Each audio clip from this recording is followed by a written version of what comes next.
बलदेव सुभद्रा मैया की, जगन्नाथ बलदेव सुभद्रा मैया की, जय श्री जगन्नाथ बलदेव सुभद्रा मैया रथ यात्रा महामहोत्सव की, आई गौर हरि प्रेमानंदे। आज बहुत ही पवित्र पावन दिन है। आज रथ यात्रा महोत्सव है। यह रथ यात्रा महोत्सव आज से नहीं है, हजारों सालों से है। ये कब से यह रथ यात्रा महोत्सव चालू है, कब जगन्नाथ जी प्रकट हुए, जगन्नाथ जी कौन है, इस सब विषय हम थोड़ा चर्चा करेंगे। कल भी हमने चर्चा किया था। कितने लोग हैं जो जगन्नाथ जी के आविर्भाव कैसे प्रकट हुए थे वो नहीं जानते। हाल बताओ, ये सब जानते हैं जगन्नाथ जी संसार में कैसे आए, कैसे प्रकट हुए, कितने लोग नहीं जानते। Can you understand my language what I am saying? हाथ उठाइए जिन्होंने, जो नहीं जानते कि भगवान जगन्नाथ कैसे यहाँ प्रकट हुए थे। कितने लोग नहीं जानते हैं, हाथ नीचे करिए। कितने लोग नहीं जानते हैं कि रथ यात्रा क्या होता है, रथ यात्रा महोत्सव कैसे, क्यों मनाया जाता है? कितने लोग नहीं जानते हैं? हाथ उठाओ। अच्छा, हाथ नीचे कर लीजिए। अच्छा, कितने लोग जानते हैं कि रथ यात्रा महोत्सव क्यों मनाया जाता है? कितने लोग जानते हैं? हाथ उठाइए। नहीं तो गड़बड़ है कुछ।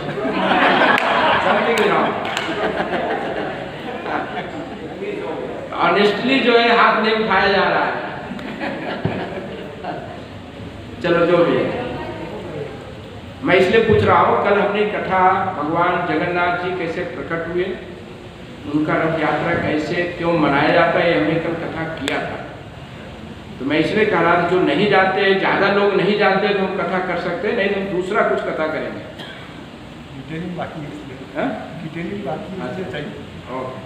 चलो आज हम कथा करेंगे जगन्नाथ जी का, उनके भक्त और जगन्नाथ जी का संबंध कितना प्रेममय है, कितना माधुर्य है, इसके विषय में थोड़ा चर्चा करेंगे। और कैसे जगन्नाथ जी विदेश में गए, विदेश यात्रा उनकी कैसे प्रारंभ हुई, उसके विषय में हम चर्चा करेंगे। तो भविष्य पुराण में ऐसा बताया गया है कि एक दिन ऐसा आएगा कि भगवान जगन्नाथ जी अपने मंदिर में जहाँ है वहाँ से निकल करके विदेश यात्रा करेंगे, विदेशों में जाएंगे। तो ऐसा तो हो चुका है कि आज पूरे दुनिया में ऐसा कोई देश नहीं है, ऐसा कोई जगह नहीं। मोर देन 6000 रथ यात्रा इस्कॉन के तरफ से पूरे दुनिया में मनाया जाता है। 6000 रथ यात्रा, और उसमें छोटा मोटा का कोई गिनती नहीं। ये तो मेन रथ यात्रा का विषय बता रहे हैं। तो जगन्नाथ जी जो है कैसे बाहर गए, आप सब जानते हैं। जगन्नाथ जी जो है, इनके बड़े बड़े आंख है, हाथ ऐसा है, बड़ा अद्भुत अवतार दिखता है। और ये जगन्नाथ जी कौन है? स्वयं कृष्ण है, श्याम और सुंदर है। तो हम जो रथ यात्रा में करते हैं, जगन्नाथ जी होते हैं, बलराम उनके भाई होते हैं, उनकी बहन सुभद्रा होती है। तो जगन्नाथ जी जो है सबको कृपा देने के लिए प्रकट हुए हैं। दोनों हाथ आगे करके सबको आलिंगन देते हैं, सबको निमंत्रण देते हैं, आ जाओ,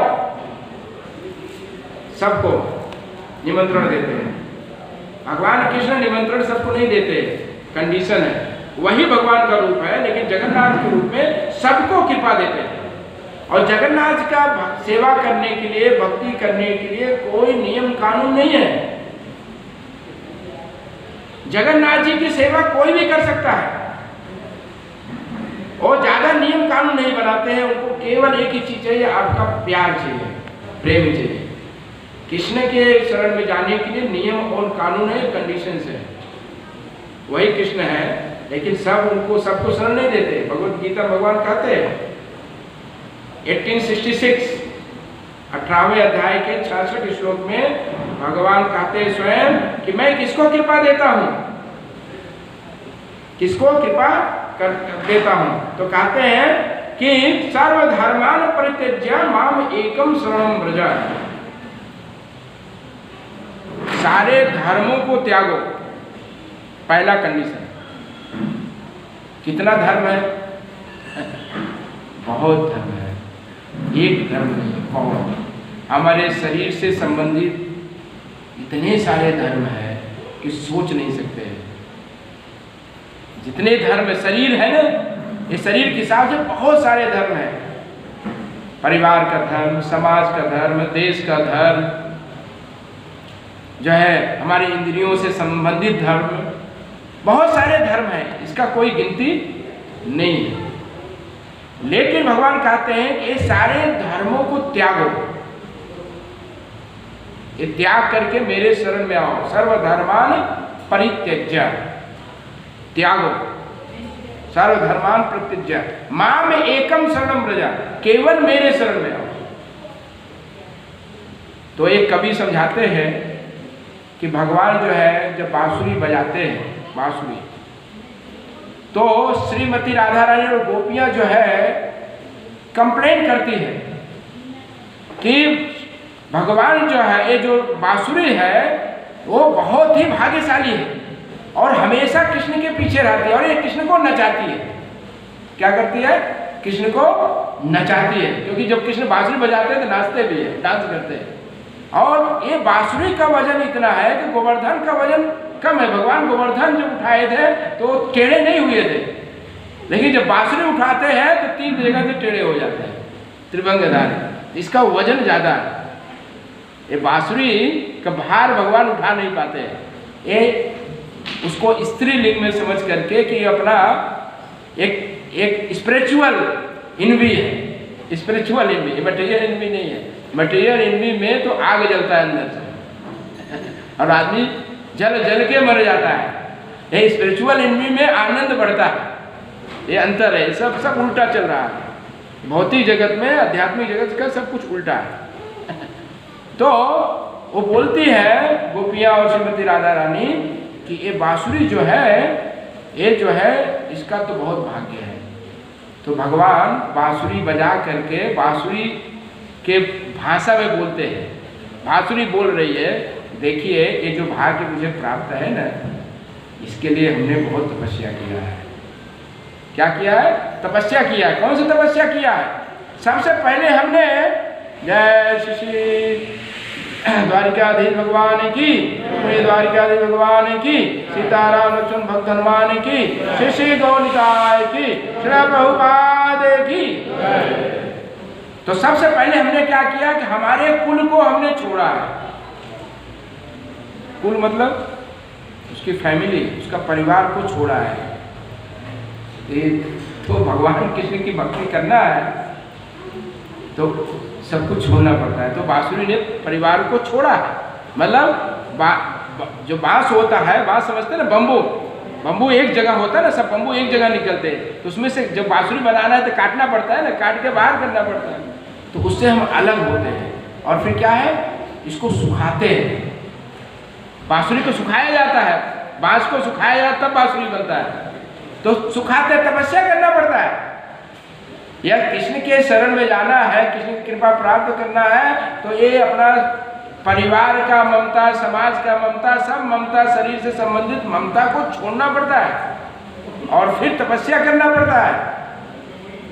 फिर तपस्या करना पड़ता है। फिर क्या होता है, उसमें छेद होते हैं, दिल में चोट लगता है, आपका बहुत अपमान होगा, समाज से तिरस्कृत हो गए, बहुत सारे अपमान सहने पड़ते हैं, बहुत सारे लोगों का अपमान सह करके तब हम कृष्ण के शरण में जाते हैं। आप समझ रहे हैं, इतना आसान नहीं है। तो कहने मतलब कृष्ण के शरण में जाना है। सर्वधर्मान परित्यज्य माम एकम शरणम व्रज, अहम, और एक सबको छोड़ करके केवल कृष्ण को वर्ण करना होता है और किसी को नहीं।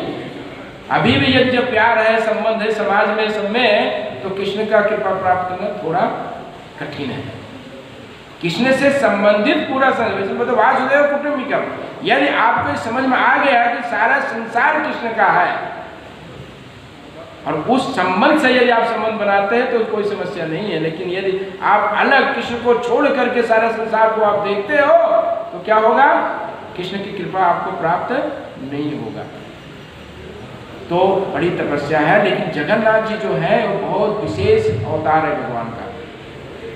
कलयुग के लोगों को कृपा देने के लिए प्रकट हुए, इसलिए दोनों हाथ सामने होता है, आ जाओ, कोई नियम नहीं। इसलिए आप जगन्नाथपुरी में आप जाओगे तो वहाँ आप देखोगे तो आप विचलित हो जाओगे, क्या सेवा है, कैसे पूजा है कि पंडे लोग हैं, साफ सफाई इतना नहीं रखते हैं, पान भी खाएंगे, थूक भी देंगे उधर ही, और आरती का कोई टाइम नहीं, कोई नियम नहीं, कोई कानून नहीं, ऐसे बहुत आपको देखेंगे तो ऐसे लगेगा क्या सेवा हो रहा है, ये क्या सेवा हो रहा है। तो ऐसे एक कथा आता है कि श्री रामन, और जो जगन्नाथ है वो कृष्ण है, वही नारायण है, वही विष्णु है। तो श्री रामानुजाचार्य जो श्री संप्रदाय के आचार्य हैं, जो भगवान को नारायण स्वरूप में पूजा करते हैं, आप जाएंगे श्री रंगम में, रंगनाथ, तो शंख चक्र गदा पद्म में लेटे हुए बड़ा 18 फुट का, कितना 18 फुट का भगवान की विग्रह है,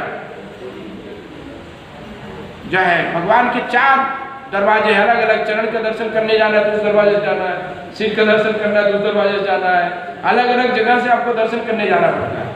तो इतना बड़ा विग्रह भगवान का है, तो उनका सेवा जो है बड़े ऐश्वर्य के साथ होता है।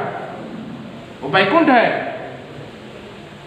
जो है वहाँ क्या है, वैकुंठ है। भगवान का सेवा, वैकुंठ नारायण की सेवा बहुत ऐश्वर्य से होता है, बड़े नियम संयम से होता है, बड़े साफ सफाई से होता है, बड़ी पवित्रता से होता है, मंत्रों से, वेद के मंत्रों से होता है, उसमें कोई कंसेशन नहीं चलता है, थोड़ा भी हुआ बाहर, कोई गलत नहीं कर सकता है।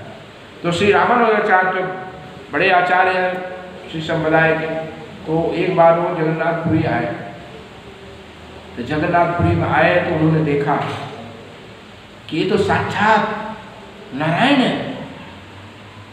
जगन्नाथ साक्षात नारायण है, और ये लोग इनकी पूजा कैसे कर रहे हैं। आरती का कोई टाइम नहीं है, कभी मंगल आरती 9 बजे भी होता है, कभी 10 बजे भी होता है, कभी 4 बजे भी हो जाता है, इसलिए टाइम का कोई नहीं। अब मंगल आरती करना है तो आपको यहाँ तो टाइम टू टाइम है, तब भी हम रुक नहीं पाते, वहाँ टाइम नहीं है। जिसको दर्शन करना है भगवान को, सब अलग अलग पूरा दिन निकालना पड़ता है। कभी कभी भगवान का जो है शयन आरती 10 बजे, 10:30, 11 बजे भी होता है, 11:30 बजे भी होता है, वो भक्तों के ऊपर है। भगवान को सजाया बजाया, खिलाया पिलाया, अपने हिसाब से वो करते हैं, उनकी मस्ती है इसमें। तो जब रामानुजाचार्य गए तो उन्होंने देखा तो बोला ये तो ठीक नहीं है, ये भगवान की सेवा साक्षात नारायण है, और इनकी सेवा ऐसे करते हैं तो बहुत अपराध हो रहा है, ऑफेंस हो रहा है। तो उन्होंने क्या किया कि राजा को बुलाया, वहाँ के जो राजा है, किंग है, उनको बुलाया, बोला देखिए ये तो साक्षात विष्णु है, साक्षात नारायण है, और ये आपके भक्त लोग जो सेवा दे रहे हैं ये प्रॉपर नहीं है, ये बड़ी विधि से करना चाहिए सेवा, बड़ी पवित्रता से करना चाहिए, पंचुअलिटी होनी चाहिए भगवान की सेवा में। तो उन्होंने बोला श्रीपाद अभी आप जो नियम बना दो हम वही करेंगे, जो है आप जो बोल दो सबको, जैसा आप नियम बना दो हम ऐसा करेंगे। उन्होंने बोला कोई बात नहीं। तो उन्होंने एक समय रखा कि अब जो है श्री रामानुजाचार्य सबको बताएंगे कि भगवान की सेवा कैसे होगी, क्या नियम, क्या विधि होगी, कैसे पंचुअलिटी, क्या टाइमिंग होगा भगवान की सेवा आरती पूजा का। तो उन्होंने सब कुछ ये भेज दिया गया। वहाँ पे जो है सारे जो पंडित लोग, जो ब्राह्मण लोग थे, जो भगवान की सेवा में लगे थे, ये सब नोटिस चला गया सब। अब ये सारे भक्त लोग बेचारे दुखी हो गए, बोले अब पता नहीं कौन से नियम बताएंगे, क्या होगा, हम कैसे सेवा कर पाएंगे। सब बेचारे बहुत दुखी हो गए, क्योंकि ये ट्रेडिशनल इतने सालों से चल रहा था, वो अपने हिसाब से सेवा कर रहे थे, उनका भगवान का अपना खुद का भाव था, उस हिसाब से सेवा कर रहे। अब इसमें कोई आएंगे, कुछ बताएंगे, कुछ नियम, तो सब डर गए। सब ये गोष्ठी जो मीटिंग होने वाला था उस मीटिंग से डर गए, अब क्या होगा। तो लेकिन वो समय आ गया, अब समय आ गया, सारे भक्त लोग एकत्रित हो गए, राजा भी आ गए, सब आ गए। तो अब श्री रामानुजाचार्य वो टाइम पे नहीं आए, सब परेशान हो गए भाई कि महाराज आए नहीं अभी तक, और ये टाइम उन्होंने दिया था। तो सब देखने लगे, तो सब जो है अब बहुत समय हो गया, जो टाइम दिया था उससे काफ़ी समय हो गया। तो राजा ने बोला कि हम लोग को जाना चाहिए, देखना चाहिए, उनके आश्रम जहाँ रुके हैं उनकी जो व्यवस्था किया गया था, श्री राम ने जाकर देखा जाए। तो भक्त लोग सब जाके देखे तो रामानुजाचार्य के कुछ शिष्य तो थे लेकिन रामानुजाचार्य नहीं थे। तो रामानुजाचार्य सारे शिष्य लोग परेशान थे बेचारे, वो देख रहे थे कि रामानुजाचार्य गए कहाँ। तो देखे वो लोग बता रहे थे तो जिस पर लेटे तो वो भी नहीं है, वो पूरा बेड के साथ भगवान ने उनको जगन्नाथ ने उनको रंगनाथ में भेज दिया। श्री क्षेत्र, ये श्री क्षेत्र जगन्नाथपुरी, और जगन्नाथपुरी से कहाँ भेज दिया, कुर्म क्षेत्र श्रीरंगम तमिलनाडु भेज दिया भगवान ने उनको कटवा कर वहाँ बोल दिया तुम्हारा इधर काम नहीं है। तो उधर से बाद में पता चला कि रामानुजाचार्य बोले कि भैया देखिए ये जो चल रहा है भगवान की सेवा ना वो चलने दीजिए, इसमें मेरा कुछ काम नहीं है। तो राजा को भगवान ने बताया स्वप्न में कि ये कौन होता है इधर मेरा सेवा के डिस्टर्बेंस करने के लिए, ये यार नियम बना के चला गया, कल वो सेवा करेगा, हमको कितने बार भोजन मिलता पता है। भगवान दिन भर खाते रहते हैं, दिन भर खाते रहते हैं और इसलिए वो बीमार भी हो जाते हैं। अब मालूम है रथ यात्रा से पहले भगवान जो है 15 दिन के लिए बीमार हो जाते हैं और बीमारी में भी दवा भी वैसे ही खाते हैं, जैसे भोजन करते हैं दवा भी उनको लगता है, वो अलग अलग तरीके से 15 दिन भोग लगता है। तो ये जो खाने का मेरा प्रोग्राम है, इतना मैं खाता हूँ, तो ये लोग आके बनाएगा। एक चूल्हा, इतना 700 चूल्हा है वहाँ पे, इतने सारे भोग बनते रहते हैं और ये सब कौन बनाएगा, कौन लगाएगा, ये सब नियम बना के चले जाएंगे तो कौन हमको खिलाएगा। तो वास्तव में जगन्नाथ जी जो है वो प्रसाद खाते हैं। क्यों खाते हैं, इसके पीछे रहस्य। ये कलयुग में भगवान का दो कृपा बहुत बड़ा है, एक तो प्रसाद और एक तो भगवान का नाम, और इसी कृपा को श्री प्रभुपाद जी पूरे दुनिया में बांटा, प्रसाद और भगवान का नाम। तो प्रसाद जो है हम लोग समझ नहीं पाते हैं प्रसाद की महिमा क्या है। और जगन्नाथ जी इस सबके, देखिए हम किसी को कभी बोले भगवान का नाम लो तो हो सकता है नाम ले ले, लेकिन प्रसाद बढ़िया दे दो, प्रसाद तो ले लेगा, प्रसाद ले लेगा। तो प्रभुपाद जी पूरे विश्व में नाम और प्रसाद बांट करके सबको जगन्नाथ का भक्त बना दिया। पापी तापी, जो मांसाहारी थे, जो व्यभिचारी थे, जो दुराचारी थे, सबको प्रभुपाद जी प्रसाद और भगवान का नाम दे करके भक्त बना दिया। तो प्रसाद में बहुत ताकत है। तो जगन्नाथ जी एक तो प्रसाद बांटने के लिए आए, प्रसाद का वितरण, इसलिए बोलते हैं कि जगन्नाथ का भाग हाथ पसारे संसार। जगन्नाथ का चावल है वो उसके लिए पूरा दुनिया जो है हाथ करता है। तो प्रसाद की इतनी महिमा है कि एक भक्त थे, अभी एक कथा, एक कथा इससे रिलेटेड आपको बताऊंगा मैं, कि एक भक्त थे, ऐसे वहां बहुत भक्त है। आप जब जाएंगे तो आनंद बाजार है, आप गए, कितने लोग जगन्नाथपुरी गए हैं मंदिर में, हाथ उठाइए, बहुत कम लोग, सब जाइए दर्शन करिए। ये जो जगन्नाथपुरी धाम है ये कलयुग का धाम है। 4 धाम है, आप सब जानते हैं। कितने लोग 4 धाम जानते हैं? हमारे हिंदुओं का 4 धाम कहाँ कहाँ है, कितने लोग जानते हैं? वो भी कि नहीं जानते?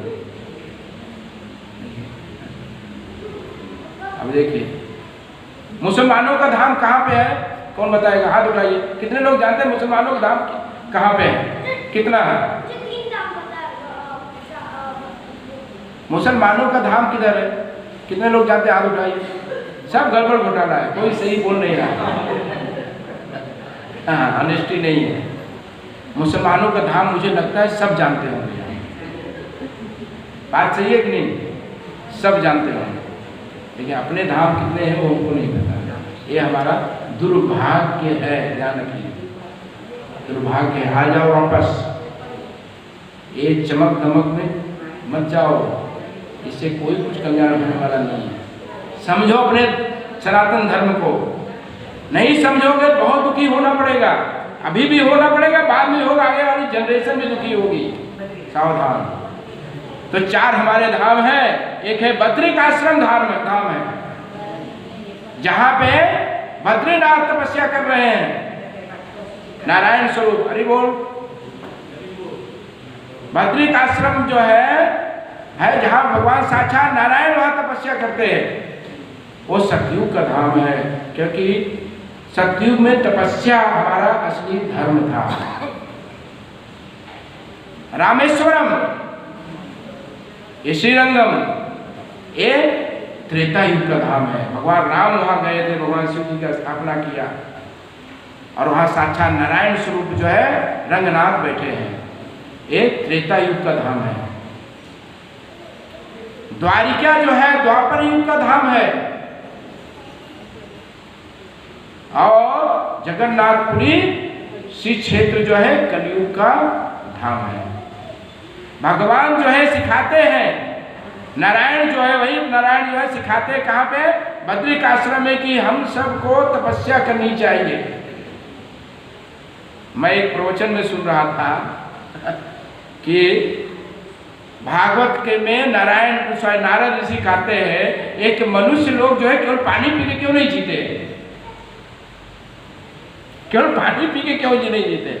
मतलब कि कल जो है मनुष्यों को ज्यादा तपस्या करना चाहिए, तपस्या करना चाहिए, ज्यादा खाने पीने इधर उधर इस सब में ज्यादा नहीं जाना, क्योंकि मनुष्य जीवन जो है जीवन जो मिला तपस्या के लिए। ये जो है ऋषभ देव भगवान सतयुग में कहते हैं, सतयुग में ऋषभ देव जो आज जो है जैन लोग जानते होंगे, ऋषभ देव जो है आदि तीर्थंकर हैं। ऋषभ देव कहते हैं तपो दिव्यम पुत्र का, अपने सारे 100 पुत्रों को बोलते हैं कि हे पुत्र आप सब तपस्या करो, कौन सा दिव्य तपस्या करो। दिव्य तपस्या और साधारण तपस्या में अंतर है। जो है हिरण्यकशिपु वाला तपस्या और दिव्य तपस्या में अंतर है। एक तपस्या है केवल अपने इंद्रिय तृप्ति करने के लिए, अपनी योजना बनाने के लिए, अपनी करने के लिए आप दिन रात एक कर दो, वो तपस्या है, उसको हिरण्यकशिपु वाला रावण वाला तपस्या कहा जाता है। और दिव्य तपस्या भगवान की खुशी के लिए तपस्या किया जाए, भगवान की सेवा के लिए तपस्या किया जाए, उसको दिव्य तपस्या कहते हैं। बोलते हैं हे पुत्रों ये तुम्हारा जो मनुष्य जीवन प्राप्त है और कुत्ते बिल्ली जैसा जीने के लिए नहीं है। बीड़ भुजांग बोला है कि जो सुअर होता है ना मल खाने वाला और कुत्ते बिल्ली जैसा जीवन के लिए नहीं मिला है, यह दिव्य तपस्या के लिए मिला है। तो ये भगवान स्वयं तपस्या करके हम सबको दिखाते हैं, नारायण साक्षात करके दिखाते हैं। और भगवान वहां तपस्या करते हैं और जो है रामेश्वरम में भगवान क्या करते हैं? शयन करते हैं, आराम करते हैं। रंगनाथ जी वहां लेटे हुए आराम करते हैं रामेश्वरम में।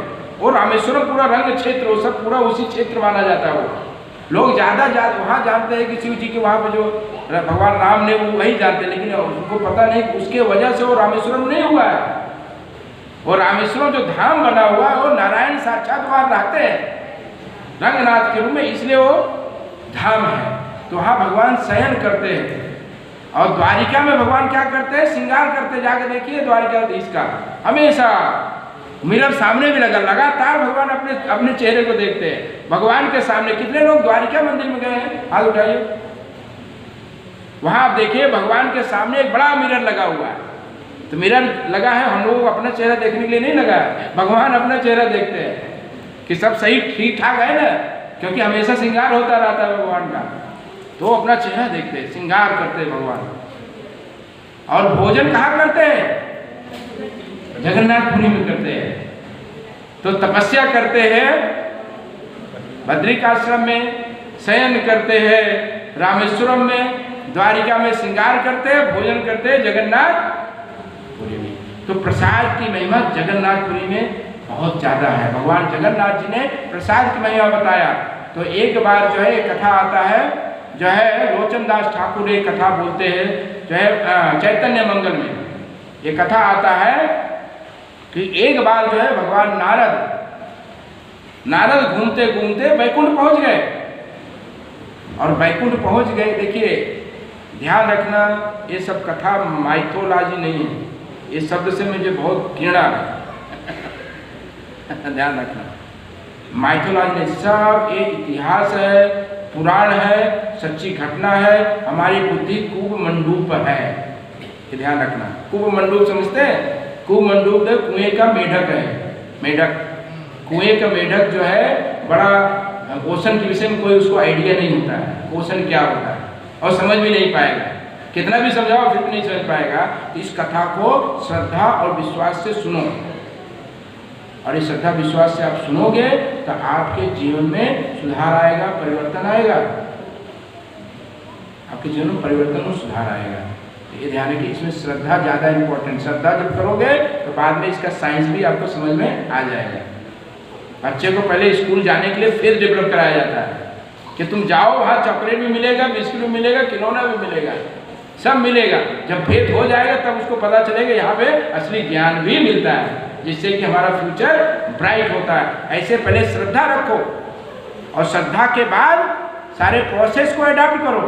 प्रोसेस अडॉप्ट करोगे ये साइंस भी समझ में आ जाएगा।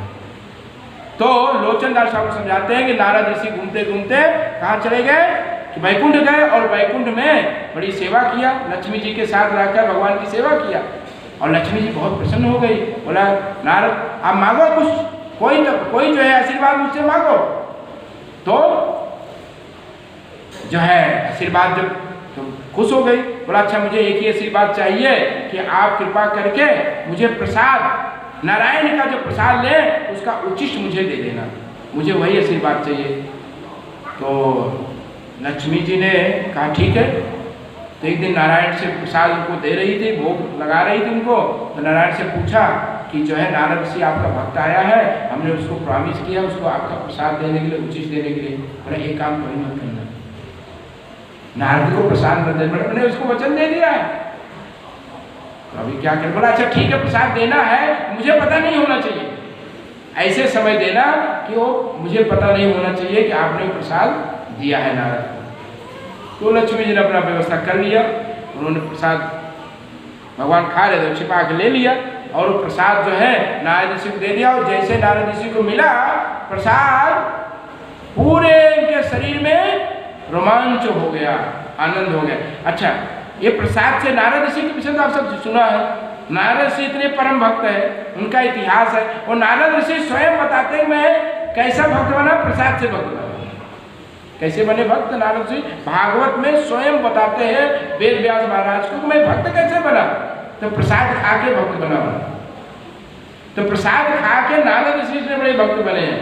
ऐसे हमारी संस्था में हजारों लाखों डिवोटी जो बने हैं प्रसाद खा के बने हैं।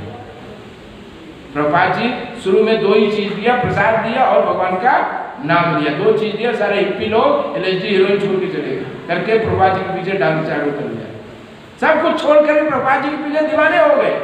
और आज बड़े बड़े सन्यासी, बड़े बड़े तपस्वी, बड़े बड़े पद पे इतना परिवर्तन। तो नारद ऋषि भी प्रसाद खा के भक्त बने। तो प्रसाद की महिमा नारद ऋषि को पता था। जैसे प्रसाद खाया नाचने लगे, और नाचते नाचते पूरे ब्रह्मांड में घूमने लगे, अपने आनंद का वितरण करने के लिए, भगवान का महिमा बताने के लिए सब जगह घूमने लगे। तो घूमते घूमते पहुंच गए कहाँ, शिवलोक, कैलाश पहुंच गए। और कैलाश में जब पहुंचे तो नारद ऋषि को देखा भगवान शिव ने, उनको देखकर उनका स्वागत करने लगे। बोला क्या बात है, आज तो आनंद में बहुत है नारद ऋषि। वैसे तो आनंद में रहते हैं, लेकिन आज उनके अंदर विशेष आनंद है। तो दौड़े और दौड़कर उनका आलिंगन करने के लिए दौड़े, उनका स्वागत करने के लिए। तो उन्होंने बोला कि आप बहुत ही आनंद में हो, क्या बात है। बोला ऐसा है, मैं घूमते घूमते वैकुंठ पहुंच गया और वहां नारायण को प्रसाद मिला, और जैसे मैंने प्रसाद लिया अब मेरा जो है पाँव धरती पे नहीं रहता है, इसलिए मैं घूमता रहता हूँ, इतना आनंद आ गया मुझे। तो शिव जी ने कहा देखिए आप तो मेरे भाई हो, और प्रसाद तो बांटना चाहिए। प्रभुपाद देखिए प्रसाद जो है खाने की बात कम बताई गई है, प्रसाद डिस्ट्रीब्यूशन की बात प्रभुपाद जी ने बताया। दो चीज बताया, बुक डिस्ट्रीब्यूशन, प्रसाद डिस्ट्रीब्यूशन। प्रसाद ईट करने खाने के लिए कम बताया, लेकिन भक्त लोग भी उल्टा समझ लेते हैं, केवल खाते हैं, बांटने की बात नहीं करते हैं।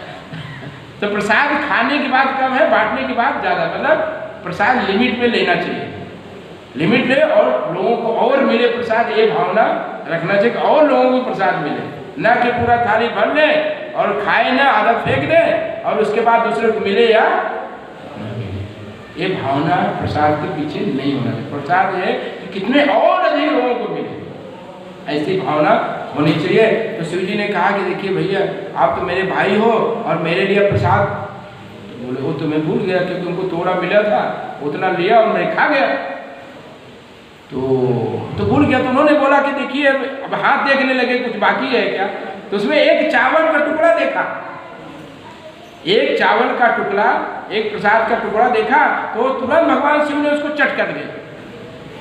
और जैसे चट किया तो अब तक तो भगवान ने प्रसाद खाया था और फिर नारद ऋषि ने खाया और नारद ऋषि के बाद शिव जी ने खाया, तो अब ये प्रसाद में पावर बढ़ने लगा।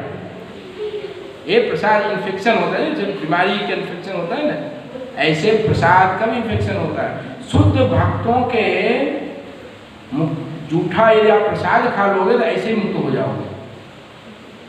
रामानुजाचार्य ने एक बार अपना प्रसाद जो है ऐसे वो फेंक दिया नदी में, वो सारे मछलियां मुक्त होकर चतुर्भुज में हो गए।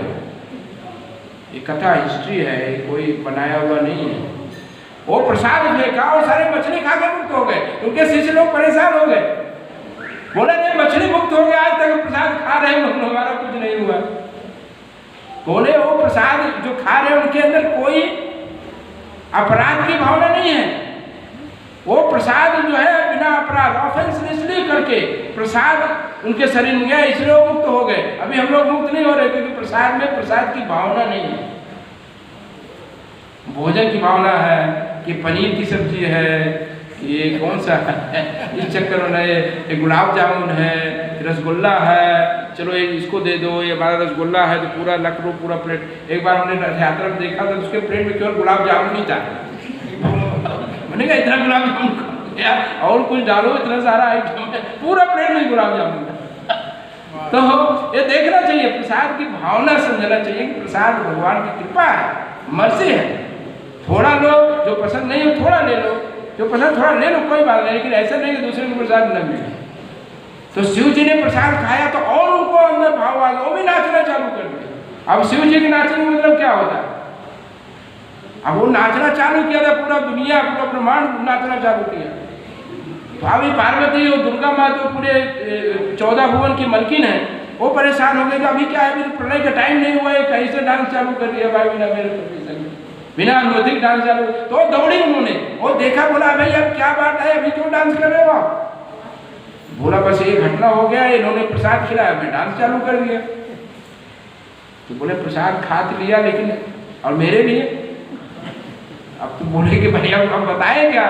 बोले तो प्रसाद हमको थोड़ा सा मिला था, एक चावल था, टुकड़ा था प्रसाद में, मैंने पाया। भला जो भी है मैं आपके अर्धांग नहीं हूँ, अब मेरा ख्याल क्यों नहीं रखा? भाई प्रसाद अकेले खा गए, थोड़ा हो या ज्यादा हो, लेकिन हमारे लिए भी देना चाहिए। अब ये बात तो अब उनके पास कोई जवाब ही नहीं था शिव जी के पास। और इससे जो है दुर्गा जी पार्वती जो क्रोध में आ गई, नाराज हो गई। माया शक्ति है ना माया शक्ति है, थोड़ा संभालना, बहुत सावधान रहना चाहिए। माया शक्ति को जो है समझना कठिन होता है, हमको उसमें कोशिश करना चाहिए कि सब कुछ बराबर रहे, तब तो आपका संसार सुखमय हो जाएगा, वैकुंठ हो जाएगा। बराबर नहीं होगा तो संसार आपका दुखमय हो जाएगा, कठिन हो जाएगा। तो ध्यान रखना चाहिए। तो दुर्गा जी क्रोधित हो गई, बोला मैं जा रही हूँ अभी, अब कैलाश में मैं नहीं रहूंगी। अब बेचारे शिव जी दुखी हो गए। तो भगवान जा करके पार्वती जी को मनाया, बोला आप जाओ कैलाश, आप चिंता मत करो, मैं अब जो है जगन्नाथ के रूप में आऊंगा, और जगन्नाथ के रूप में आऊंगा और इतना प्रसाद कि थोड़ा नहीं, जितना खाना उतना खाओ, अब आप ही नहीं खाओ, आपके सारे बच्चों को खिलाओ। ये जो 14 प्लेनेटरी सिस्टम है, इसमें जितने भी जीव है किसके बच्चे हैं? दुर्गा जी के बच्चे हैं। हम लोग उनके अधीन रहते हैं। बोले सब अपने बच्चों को भी खिलाओ, सबको बांटो। तो जगन्नाथ जी जो जब प्रकट हुए, तो आप जाकर देखिए तो वहाँ पे विमला जी के, जगन्नाथ जी के मंदिर है, उसके बगल जब आप जाएंगे तो जगन्नाथ जी के मंदिर है, उसके लेफ्ट साइड कॉर्नर में विमला जी के मंदिर है। कितने लोग विमला जी के दर्शन किया है? जगन्नाथपुरी गए, लेकिन विमला जी के दर्शन कितने लोग किया? तो उड़ीसा की है, इनको तो पता है तब विमला। तो जो भी प्रसाद निकलता है जगन्नाथ जी का, वो सारा प्रसाद कहाँ जाता है? विमला जी को भोग लगता है। सब प्रसाद विमला जी को होता है और उनके परमिशन से सबको मिलता है, आनंद बाजार में आता है और फिर सबको प्रसाद डिस्ट्रीब्यूशन होता है। ये प्रसाद की महिमा है। तो कलयुग में ये प्रसाद भगवान का बहुत महिमा है और भगवान क्या नाम का महिमा है। तो प्रभुपाद जी ने जब छोटे थे, थोड़ा भी संक्षेप में बताएंगे कि छोटे थे तभी से रथ यात्रा करते। 5 साल की आयु में प्रभुपाद जी रथ यात्रा उत्सव चालू किए। और हमेशा देखते थे कि कब मैं जगन्नाथपुरी जाऊंगा, कितना इसका टिकट है, कौन सा ट्रेन जाता है जगन्नाथपुरी में। क्योंकि उनके पिताजी के एक मित्र थे मल्लिक, वो बहुत बड़ा रथ यात्रा महोत्सव करते थे कलकत्ता में और बहुत लोग पार्टिसिपेट होते थे। इससे प्रभुपाद जी बहुत प्रभावित हो गए, बोला ये उत्सव हमें भी करना है। अपने पिताजी को बोले कि मुझे भी ऐसा उत्सव करना है, मेरे लिए रथ लेके आओ। तो उनके पिताजी सोचने लगे भाई देखिए ऐसा रथ, बोला ऐसे हमको भी रथ चाहिए और ऐसा हमको भी उत्सव करना है। तो प्रभुपाद जी के पिताजी रथ बनाने के लिए कई लोगों से बात करते थे, तो कोई बोलता मैं बना नहीं सकता हूँ, कोई बोलता है इसका कोटेशन बहुत ज़्यादा देते थे। ऐसे बात हुआ कि एक जो है वृद्ध महिला ने बोला देखिए हमने इसे सुना है आपके बच्चे को रथ चाहिए और मेरे पास एक बहुत सुंदर रथ पड़ा है, मैं आपको देना चाहती हूँ। तो वो रथ ला करके प्रभुपाद जी को दिया और प्रभुपाद जी ने बहुत अच्छी तरीके से वो रथ को सजा, अपने हाथ से पेंटिंग किया 5 साल की आयु में। अभी समझना चाहिए नित्य सिद्ध और साधारण नित्यबद्ध जीव में अंतर क्या। प्रभुपाद जी नित्य सिद्ध जीव है, किसी को हम जीवन बदल नहीं सकते हैं जब तक हम भगवान के शुद्ध भक्त नहीं हैं। तो प्रभुपाद जी जो है 5 साल की अवस्था में उस रथ को पेंटिंग किया और जगन्नाथ जी बलदेव सुभद्रा को बैठाया और ये रथ यात्रा महोत्सव किया और प्रसाद में भी बनाने में मदद किया। अपनी माँ उनकी मदद किया, उनकी बहन ने मदद किया और खुद उन्होंने प्रसाद बनाने में मदद किया और ये उत्सव मनाया। और ये रथ यात्रा जब महोत्सव किया तो ये इतना सक्सेस हो गया कि बहुत सारे लोग आ गए, बहुत सारे आ गए लोग उसमें पार्टिसिपेट हुआ। तो कुछ गौर मोहन डे उनके पिताजी के मित्र बोले कि आपके बच्चे ने इतना बड़ा उत्सव किया और हमको इन्विटेशन नहीं दिया। सबको ऐसे लगने लगा और ये रथ यात्रा हर साल करने लगे प्रभुपाद जी। और 5 साल की आयु में तो जब वो रथ को लेके जा रहे थे तो उनसे कुछ लोगों ने पूछा प्रभुपाद जी के ये आपका रथ किधर जा रहा है। तो प्रभुपाद जी ने बोला कि ये रथ जो है सैन फ्रांसिस्को जाएगा। अब देखिए ये लॉस एंजलिस जाएगा, न्यूयॉर्क जाएगा और लंदन जाएगा रथ। तो भाई लंदन बोलना ठीक है, ये रथ लंदन जाएगा क्योंकि लंदन लोग उसमें क्रेज था क्योंकि उनकी माँ चाहती थी कि अपने बेटे को मैं बैरिस्टर बनाऊंगी, मैं लंदन भेजूंगी। ये बात तो सुना, लेकिन वो सैन फ्रांसिस्को जाएंगे, न्यूयॉर्क जाएंगे, लॉस एंजलिस जाएंगे। ये बात 5 साल की आयु में प्रभुपाद जी ने भविष्यवाणी किया कि ये जगन्नाथ को मैं कहाँ ले जाऊंगा, San Francisco, New York, Los Angeles लेके जाऊंगा, लंदन लेके जाऊंगा 5 साल की अवस्था में। तो प्रभुपाद जी जब सैन फ्रांसिस्को में थे तो उनकी एक शिष्या थी मालती माता जी, वो एक स्टोर में गई तो स्टोर में वो कुछ एंटिक चीजें होती है वो कुछ ले रही थी, तो उसमें जगन्नाथ जी का एक मूर्ति मिल गया। तो उन्होंने उनको डॉल जैसा लगा, अच्छा लगा, बोले लेके चलूंगी अपने घर में रखूंगी। तो वो जगन्नाथ जी की मूर्ति भी लेके आ गई। वो लोग तो सब नए नए जुड़े हुए थे, उनको पता भी नहीं था जगन्नाथ जी क्या होते हैं। तो डॉल लेके आ गए, तो प्रभुपाद जी को लेके आए, तो मैंने वो दिखाया कि हमने ये सब लेके आए। तो प्रभुपाद जी ने देखा कि ये तो डॉल नहीं तो साक्षात जगन्नाथ है। तो जैसे वो डॉल जगन्नाथ जी को देखा, प्रभुपाद जी साष्टांग प्रणाम कर दिया, दंडोत कर दिया। देखिए ये प्रभुपाद जी ने बोला है कि ये जो पत्थर नहीं है, लकड़ी नहीं है। प्रभुपाद जी स्टोर से लाया हुआ जगन्नाथ जी को इतने ज्ञानी, इतने शुद्ध भक्त, जैसे देखा सीधा दंडोत प्रणाम कर दिया। तो वो तो मालती माता जी तो परेशान होगा, अमेरिकन थी, वो देख करके प्रभुपाद जी को बोलो क्या ये हमारे गुरु जी इसको देख कर इतने खुश गए, डॉल को देख कर इतना खुश हो गए।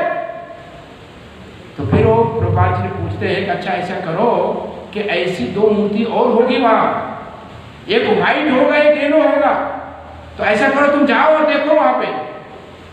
तो जाके देखा, बोला हाँ मैंने देखा था ऐसा येलो और, लेकिन ये ज्यादा मुझे पसंद आया इसलिए लेके आ गए। तो एक ऐसे 2 और है, बोला जाओ। तो जाकर देखा तो बलराम और सुभद्रा भी लेके आए। तो प्रभुपाद जी बोलते हैं lord appeared in San Francisco by his own desire. भगवान जगन्नाथ जी सैन फ्रांसिस्को में प्रकट हुए। उन्होंने तुरंत बुलाया कि श्याम सुंदर को बुलाओ। श्याम सुंदर उनके एक अमेरिकन दूसरे भक्त, वो मुबासा भी आ चुके हैं श्याम सुंदर प्रभु, वो श्याम सुंदर प्रभु को बुलाया, बोला कि एक कारपेंटर है, ऐसे ही मूर्ति जो है 3 फीट का बनाओ और जगन्नाथ जी की हम स्थापना करेंगे। अब सैन फ्रांसिस्को का नाम क्या हो गया, न्यू जगन्नाथ पुरी है। प्रभुपाद जी ने लोगों को दीक्षा देकर नाम बदला और जगह का भी नाम बदल दिया, इनिशिएट कर दिया, new Jagannathpuri. Prabhupada ji West Virginia गए तो न्यू वृंदावन, न्यू मायापुर, अलग अलग जगह का भी इनिशिएशन दिया प्रभुपाद जी ने। तो बोला ये न्यू जगन्नाथपुरी है, जगन्नाथ जी प्रकट हुए हैं। तो 3 फीट का मूर्ति बनाया गया और बड़ा बहुत कथा है कैसे रथ यात्रा महोत्सव हुआ और इतना सक्सेस हुआ सैन फ्रांसिस्को में कि सोच रहे हजारों भक्त पार्टिसिपेट हुए रथ यात्रा महोत्सव में, कि बहुत फेमस हो गए जगन्नाथ जी। और इस तरीके प्रभुपाद जी ने सब जगह रथ यात्रा महोत्सव प्रारंभ किया। तो बहुत सारी कथाएं हैं जगन्नाथ का, भगवान के भक्तों के भक्त लोग जो है उनके साथ बहुत लीला है। अब समय हो गया है, मैं ज़्यादा क्योंकि अभी भी कर्फ्यू चल रहा है क्या 10 बजे। हाँ, तो मैं सोच रहा हूँ कि समय न लूँ। कथाएं तो बहुत है, आप ऐसे आते रहोगे तो हम बहुत सारी कथाएं कर सकते, सुनाएंगे आपको बीच में। तो जगन्नाथ जी एक डॉल नहीं है, एक कोई लकड़ी की मूर्ति नहीं है, इनको दारू ब्रह्म कहा जाता है। दारू ब्रह्म मतलब है कि साक्षात भगवान जो है लकड़ी के रूप में प्रकट हुए। अब भगवान तो सब जगह प्रकट होते, कहा नहीं भगवान कण कण में है तो लकड़ी में क्यों नहीं, भगवान सब जगह है तो पत्थर में क्यों नहीं है। लेकिन हमारी भावना होनी चाहिए। यदि आपकी भावना प्रति श्रद्धा है तो आपकी भावनाओं को सुनेंगे, आपकी से आपका रेसिप्रोकेशन होगा, आपका प्रेम का आदान प्रदान भी करेंगे। लेकिन यदि आपकी भावना होगी, ऐसे भगवान के बहुत सारे विग्रह, ये बड़े हमारे भक्तों का, आचार्यों का बड़ी कृपा है कि दुनिया में सब जगह आज जगन्नाथ जी हैं, रथ यात्रा महोत्सव हो रहा है, भगवान की इतना सुंदर विग्रह है, भगवान की सेवा हो रही है। लेकिन दुर्भाग्य हमारा है कि हमारा अभी भी उनके साथ कोई प्रेम, कोई संबंध स्थापित करने का कोई प्लान नहीं चल रहा है। हमारा संबंध स्थापित करने का जो प्लान है वो क्या इस संसार में है, जो केवल दुख देने वाला है और कुछ देर होने वाला नहीं है, दुख देने वाला है। तो हमें अपना संबंध जो है भगवान को सेंटर में रखना चाहिए। यदि आप भगवान को सेंटर में रखोगे, भगवान की सेवा में रहोगे, भगवान की भक्ति में रहोगे, तो आपका संसार भी बहुत सुखमय होगा। ऐसे तो दुखालय में संसार, भगवान भगवत गीता में कहते हैं कि संसार दुखालय में, सुखालय हम कहाँ मिलेगा, खोजते रहो संसार में सुख। आज तक किसी को मिला है नहीं, सब खोज रहे। लेकिन सुखालय क्या है, यही भगवान की सेवा। तो मैं एक प्रवचन में सुन रहा था कि महाराज राधा गोविंद महाराज जो है बहुत सुंदर तरीके से बताते हैं कि जो गुरुवायु मंदिर है, गुरुवायु मंदिर में एक नारायण नामक भक्त, वो नारायण नामक भक्त जब गए भगवान गुरुवायु का दर्शन किया। गुरुवायु का मतलब वो साक्षात कृष्ण है। कितने लोग गुरुवायु मंदिर गए, कोई गया? लोग कहाँ जा रहे हैं कुछ समझ में नहीं आ रहा अरे जाइए जाइए, सब भगवान का साक्षात धाम है। गुरुवायु मंदिर मतलब है साक्षात जो बृहस्पति और वायुदेव ने भगवान का विग्रह का स्थापना किया है। हम उनको पत्थर समझ रहे हैं, वायुदेव बृहस्पति जो देवताओं के गुरु, उन्होंने भगवान के विग्रह का स्थापना किया है और आज भी विग्रह की सेवा हो रही है। अब जाके दर्शन करके आओ। तो गुरुवायु मंदिर में एक नारायण भक्त गए भगवान का दर्शन करने के लिए। वो देखते ही भगवान का उनको बहुत सारे उन्होंने पंक्तियां याद आ गई। उन्होंने उनके विषय में बहुत सारे कविताएं रच दिया और उस कविता में वो लिखते हैं कि अभी तक तो मैं जानता था कि संसार भगवान ने दुख देने के लिए बनाया है, कष्ट। ये संसार क्या बनाया है? दुख देने के लिए है ही ना। सब तो ट्राई कर रहे हैं लेकिन अभी तक कोई सक्सेस हुआ नहीं है। सारा एडजस्टमेंट कर लेते हैं लेकिन सक्सेस नहीं है। जन्म से लेकर, गर्भ से लेकर के बुढ़ापे तक, मृत्यु तक ज़्यादा कैलकुलेशन करोगे तो केवल कष्ट है। सुख तो बहुत कम है। कुछ सुख ऐसा सुख है जैसे जो पानी में डुबो दिया और निकाल दिया, थोड़ा हवा मिला फिर से डाल दिया, ऐसा संसार का सुख है। दुख को कम करना ही संसार का सुख माना जाता है। ये समझ लीजिए ध्यान से, ये ध्यान से समझिए। सुख का अभी तक हमको अनुभव नहीं हुआ। सुख जो है वो वर्धन होता है, उसका वो कम नहीं होता है।